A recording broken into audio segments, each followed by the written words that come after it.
Hello students, a very good morning to all of you. How are you students? I hope all of you will be fine. So students, now let's continue our chapter Natural Resources. Natural Resources. And in this chapter we have already studied about what are the natural resources in our surrounding: air, water, soil, and we read about pollution, air pollution, water pollution and soil pollution, and what are pollutants, what are the harmful effect of air pollution in our surrounding, water pollution and soil pollution. We read about greenhouse effect, global warming, acid rain. All these concepts we have already studied about in our previous class. Today we are going to read about biogeochemical cycle.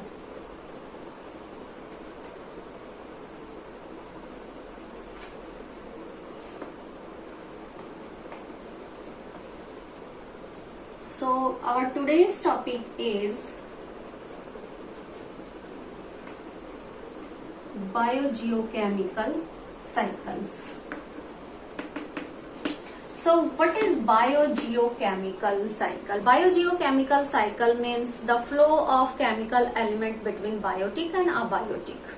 Means हम biogeochemical cycles में हम ये देखते हैं किस तरह से जो कुछ केमिकल्स हैं, इंपॉर्टेंट केमिकल्स हैं, उनका बायोटिक एंड अबायोटिक के बीच में सर्कुलेट, वो किस तरह से सर्कुलेट होते हैं, उस साइकिल को हम कहते हैं biogeochemical cycle. Bio means living and geo means वैसे तो अर्थ होता है. So biotic and abiotic components के बीच में, बायोटिक एंड अबायोटिक फैक्टर्स के बीच में जो इम्पोर्टेंट केमिकल्स हैं उनका सर्कुलेशन किस तरह से होता है, उसको डिनोट करने वाले साइकिल्स होते हैं बायोजियोकेमिकल साइकिल्स. तो यहाँ हम जो साइकिल्स रीड करने वाले हैं वो है water cycle, oxygen cycle, nitrogen cycle and carbon cycle. इन साइकिल्स को हम यहाँ रीड करेंगे बायोजियोकेमिकल साइकिल में. And biogeochemical cycle means biotic और अबायोटिक फैक्टर्स के बीच में, कंपोनेंट्स के बीच में जो हमारे केमिकल्स हैं, इंपॉर्टेंट केमिकल्स हैं नेचर में, वो किस तरह से सर्कुलेट होते हैं. So all over what do you mean by biotic and abiotic? Biotic means living things. Biotic components में आते हैं living things of our ecosystem such as plants, animals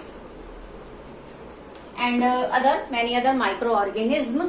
and अगर अबायोटिक फैक्टर्स की हम बात करें तो अबायोटिक में आते हैं non living things.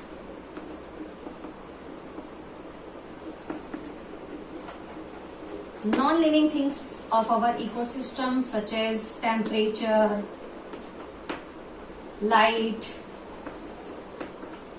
soil, water, ये हो गए आपके अबायोटिक कंपोनेंट्स. तो जो नेचर में एलिमेंट्स हैं, केमिकल्स हैं, उन इम्पोर्टेंट केमिकल्स का बायोटिक टू अबायोटिक के बीच में सर्कुलेशन किस तरह से होता है, उन साइकिल्स को हम कहते हैं बायोजियोकेमिकल साइकिल्स. मीन्स बायोटिक और अबायोटिक कंपोनेंट्स के बीच में इम्पोर्टेंट केमिकल्स का फ्लो किस तरह से होता है, उसे हम बायोजियोकेमिकल साइकिल कहें, उसे हम बायोजियोकेमिकल साइकिल्स कहते हैं. So now let's start. Our first cycle is water cycle. हम सबसे फर्स्ट अब देखेंगे water cycle. Okay students, so biogeochemical cycles इस चैप्टर में ऑलमोस्ट टॉपिक्स आप प्रीवियस क्लासेस से पढ़ते आ रहे हैं. जो न्यू कॉन्सेप्ट है आपका वो यही है biogeochemical cycle. Biogeochemical cycle means the flow of important chemical between abiotic and biotic. Biotic और अबायोटिक के बीच में जो इम्पोर्टेंट केमिकल है उसका फ्लो किस तरह से होता है, वो किस तरह से सर्कुलेट होती है, उन साइकिल्स को हम बायोजियोकेमिकल साइकिल्स कहते हैं. बायोटिक मीन्स नेचर में जो भी लिविंग थिंग्स है वो सारे बायोटिक कंपोनेंट्स हैं. And non living things are include in abiotic components. Non living things को अबायोटिक कंपोनेंट्स में इंक्लूड किया जाता है एंड लिविंग थिंग्स को बायोटिक कंपोनेंट में इंक्लूड किया जाता है। और बायोटिक और अबायोटिक कंपोनेंट्स के बीच में केमिकल्स का जो सर्कुलेशन है वो कहलाता है बायोजियोकेमिकल साइकिल। फर्स्ट अब हम रीड करने वाले हैं water cycle. So our first topic is water cycle.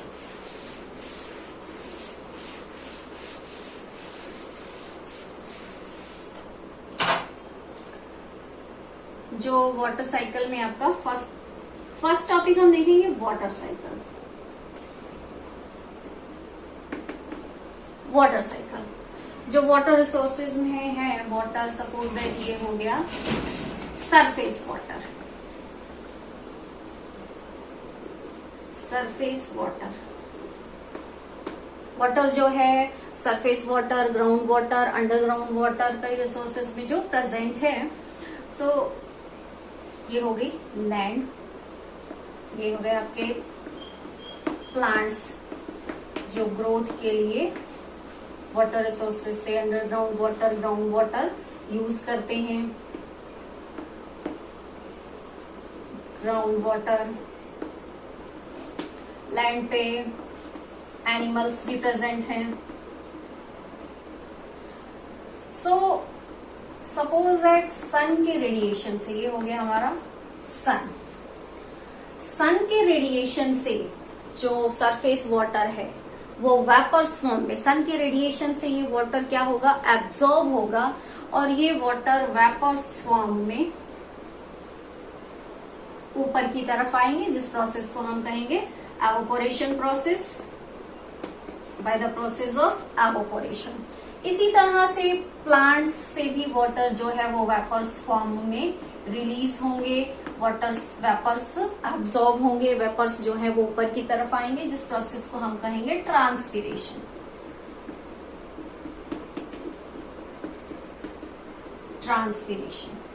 And animal से भी वाटर वेपर्स जो है वो ऊपर की तरफ आते हैं, किस प्रोसेस से, रेस्पिरेशन की प्रोसेस के through.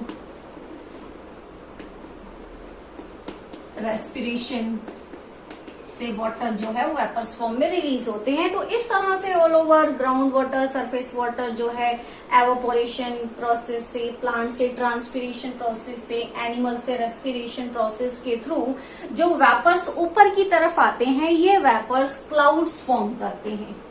At the low temperature by the condensation process ये वेपर्स क्लाउड फॉर्म करेंगे and these clouds raining means अब ये रेन के फॉर्म में नीचे की तरफ आएंगे। इस तरह से एक वाटर साइकिल बायोटिक और अबायोटिक कंपोनेंट्स के बीच में एक वाटर साइकिल फॉर्म होगा। मीन्स जो ग्राउंड वाटर है, सरफेस वाटर है, अंडरग्राउंड वाटर है, वाटर रिसोर्सेज से जो वाटर एवोपोरेशन प्रोसेस के थ्रू वेपराइज्ड हुआ था, प्लांट्स से जो वाटर है वो रिलीज हुआ था वेपर्स फॉर्म में, जिसे हमने ट्रांसपीरेशन कहा था, एनिमल्स से जो वाटर वेपर्स फॉर्म में रिलीज हुआ था by the process of respiration, ये सभी वाटर वेपर्स के फॉर्म में जब एट लो टेम्परेचर ऊपर की तरफ जाते हैं तो condensation process through clouds form करते हैं और ये क्लाउड्स जो है वो रेन के फॉर्म में फिर से कहाँ आते हैं, अर्थ सरफेस पर आते हैं। इस तरह से बायोटिक और अबायोटिक कंपोनेंट्स के बीच में एक वाटर का साइकिल बनता रहता है, एक वाटर साइकिल फॉर्म होता रहता है, वाटर का लेवल जो है वो मेंटेन रहता है, इसे हम कहेंगे water cycle. So this is your water cycle. Next देखेंगे हम इसके बाद oxygen cycle. So now let's C oxygen cycle. Next topic है इसके बाद हमारा oxygen cycle. Water cycle previous classes में भी रीड किया था आपने। All over evaporation process, transpiration process, respiration process, जो भी वाटर यूज किया गया था डिफरेंट प्रोसेस के थ्रू, वो वाटर वेपर्स फॉर्म में क्लाउड्स फॉर्म करता है फिर से, जिससे वो वाटर का एक साइकिल फॉर्म होता रहता है। सो नेक्स्ट है हमारा next cycle is oxygen cycle.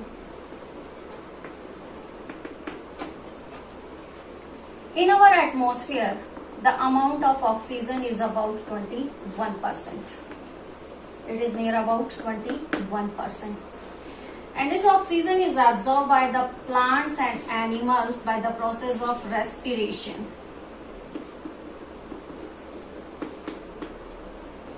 Respiration process के थ्रू ऑक्सीजन की, एनवायरमेंट की इस ऑक्सीजन को प्लांट्स और एनिमल्स एब्सॉर्ब करते हैं and after in this respiration process food का ब्रेकडाउन होता है। इस प्रोसेस में फूड का ब्रेकडाउन होने के बाद food CO2 and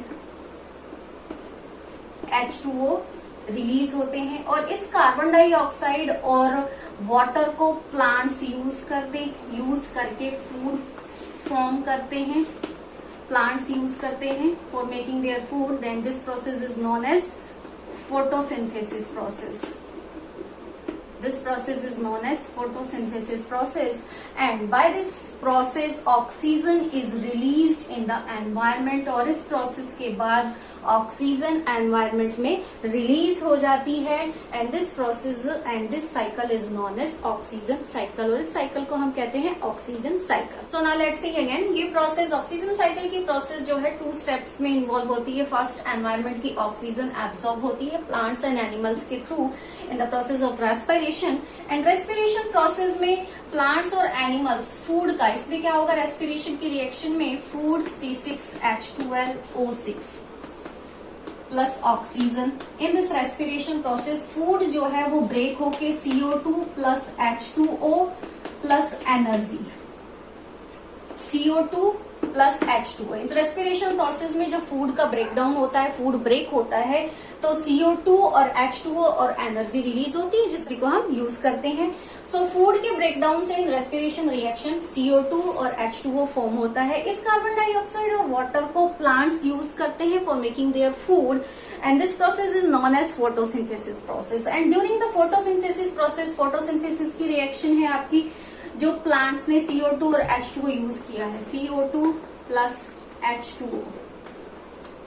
carbon dioxide और वाटर को यूज करके in the presence of sunlight ये फूड फॉर्म करते हैं C6H12O6 plus oxygen gas release होती है और ये ऑक्सीजन गैस फिर से एनवायरमेंट में चली जाती है। सो ऑल ओवर रेस्पिरेशन प्रोसेस में CO2 और H2O जो फॉर्म हुआ है इसे प्लांट्स ने यूज किया है। This process is known as photosynthesis process and during the photosynthesis process C6H12O6 is formed and respiration process में इस C6H12O6 का ब्रेकडाउन होता है।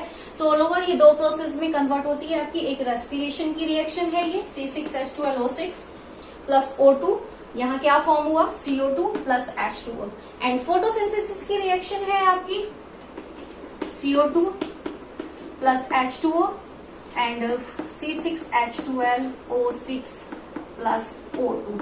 यहाँ जो ऑक्सीजन रिलीज हुई है ये फिर से एनवायरनमेंट में मिक्स हो जाती है। सो ये हो गया आपका ऑक्सीजन साइकिल। इस तरह से बायोटिक एंड अबायोटिक कंपोनेंट्स के बीच में एक ऑक्सीजन का साइकिल फॉर्म होता है। मीन्स वो ऑक्सीजन यूज होके all over different various process से होती हुई फिर से एनवायरमेंट में रिलीज हो जाती है। Now let's see again, atmosphere की ऑक्सीजन प्लांट्स और एनिमल्स एब्सॉर्ब करते हैं by the process of respiration. Respiration की प्रोसेस में फूड का ब्रेकडाउन होता है ऑक्सीजन की प्रेजेंस में और CO2 और H2O फॉर्म होता है। इस कार्बन डाइऑक्साइड, दोनों ही ऑक्सीजन के फॉर्म है। इस कार्बन डाइऑक्साइड और वाटर को प्लांट्स यूज करते हैं और अपना फूड फॉर्म करते हैं। This process is known as photosynthesis process. इस फोटोसिंथेसिस प्रोसेस में कार्बन डाइऑक्साइड और वाटर की रिएक्शंस के दौरान फूड फॉर्म होता है और ऑक्सीजन रिलीज होती है और ये ऑक्सीजन फिर से एनवायरमेंट में रिलीज हो जाती है। इस तरह से एक ऑक्सीजन का साइकिल फॉर्म होता है and this cycle is known as oxygen cycle. इसमें ऑल ओवर दो रिएक्शन है, एक आपकी रेस्पिरेशन की रिएक्शन और दूसरी है आपकी फोटोसिंथेसिस की रिएक्शन।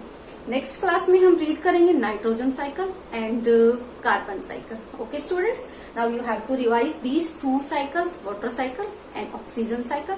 Thank you.